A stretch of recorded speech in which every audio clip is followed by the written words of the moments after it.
यहाँ गरीबदास जी महाराज जो उजले वेश में है वो गरीबदास जी महाराज हैं, और जो साधु है वो एक गांव में 30 दिन तक सत्संग किए थे, लेकिन उसे मात्र 30 रुपए ही आए थे। उसी गांव में नाच होने से बहुत लोग उन्हें पैसा दिए थे, बहुत सारे धन उसी गांव में इकट्ठा हो गए थे उन नचनिया को।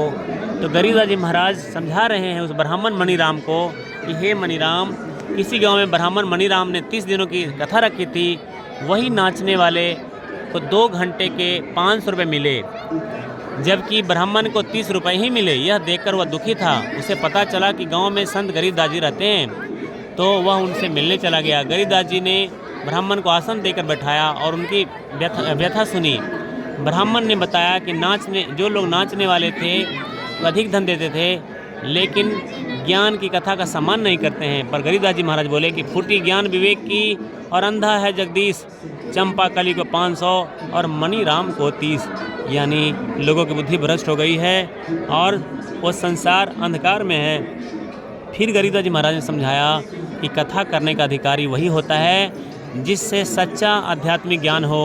उन्होंने राजा परीक्षित का उदाहरण दिया, जिससे सांप से बचाने के लिए ब्राह्मणों ने कथा की थी, लेकिन वे अधिकारी नहीं थे, इसलिए परीक्षित को मृत्यु से नहीं बचा सके। गरीबदास जी ने ब्राह्मण को सचेत किया और बिना भक्ति आध्यात्मिक ज्ञान के कथा करना व्यर्थ है। केवल पैसे के लिए कथा करने से व्यक्ति पुण्य नहीं बल्कि कर्मों का हिसाब बढ़ा लेता है।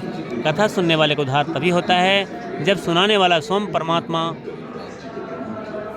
के सच्चे ज्ञान को समझ और बताए। ब्राह्मण यह सुनकर शांत हो गया और महसूस किया कि वह इसका अधिकारी नहीं है। उसने समझा कि केवल कथा करने से आत्म कल्याण नहीं होता, बल्कि सच्ची भक्ति और सतगुरु का ज्ञान ही उद्धार करता है। यहाँ पर जगदीश जी का मतलब 21 ब्रह्मांड के मालिक की बात हो रही है। मतलब वो